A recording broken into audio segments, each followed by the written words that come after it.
Pandya star promo Senthil பேசினதை கேட்டுட்டு ரொம்ப ஃபீல் பண்ணி அழுதுட்டு இருக்காங்க. பாண்டியன் எவ்வளோ நான் கஷ்டப்பட்டெல்லாம் வளர்த்திருப்பாங்களே, ஆனால் இன்னைக்கு என்னை இந்த அளவுக்கு கேவலமாக பேசுகிற மாதிரியான ஒரு நிலமை வந்துடுச்சுல கோமதின்றாங்க. ஏங்க அதெல்லாம் பெருசாக நினச்சி கவலைப்படாதீங்க. கவலைப்படாது எப்படி இருக்கு சொல்லு. அவன் பேசின ஒவ்வொரு வார்த்தை இன்னும் என் மனசில் அது ஆழமாக பதிஞ்சிடுச்சு கோமதி அப்படின்றாங்க. அப்போ பாண்டியன் ரொம்ப சோகத்தோடு இருப்பாங்க.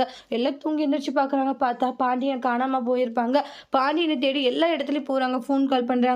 ஆனால் எந்த ஒரு பதிலுமே இல்லை. அப்புறமா எங்கே போனாருன்னு சொல்லிட்டு செந்திலுமே பயப்படுறாங்க. போதும் நிப்பாடுறா, பேசுகிற அளவுக்கு பேசி அந்த மனுஷனை காயப்படுத்திட்டு இப்போ அவர் எங்கே போனாரு நான் கேட்குற எல்லாமே காரணம் நீயும் பொண்டாட்டின் தான் அப்படின்றாங்க. அதான் நாங்கள் என்ன பண்ணோம், நீங்கள் பேசின ஒரு வார்த்தையால தான் அவரை உடஞ்சி போயிட்டாரு அப்படின்றாங்க. இப்போ பேசி ஒன்றும் ஆக போகிறல, ஃபஸ்ட்டு போய் தேடலாம் அப்படின்னு கதிர் போகிறாங்க. ஆனால் பாண்டியன் கோவிலில் மனசு உடைஞ்சு போய் சோகத்தோடு இருக்காங்க. நான் எவ்வளோ கஷ்டப்பட்டு பெற்று ஆளாக்கி சீராட்டி வளர்த்துருப்பேன்றாங்க. உடனே செந்தில் இருந்துட்டு நான் பேசுனதாங்க அப்பா போயிட்டாரா மீனா, எனக்கு கஷ்டமாக இருக்குது மீனான்றாங்க. அதெல்லாம் ஒன்றும் இல்லைங்க, அப்பாவுக்கு ஒன்றும் ஆகாது, கண்டிப்பாக மாமா வந்துடுவார், நீங்கள் தேவையில்லாத நினச்சி கவலைப்படாதீங்கன்ட்டு மீனா சமாதானப்படுத்துகிறாங்க.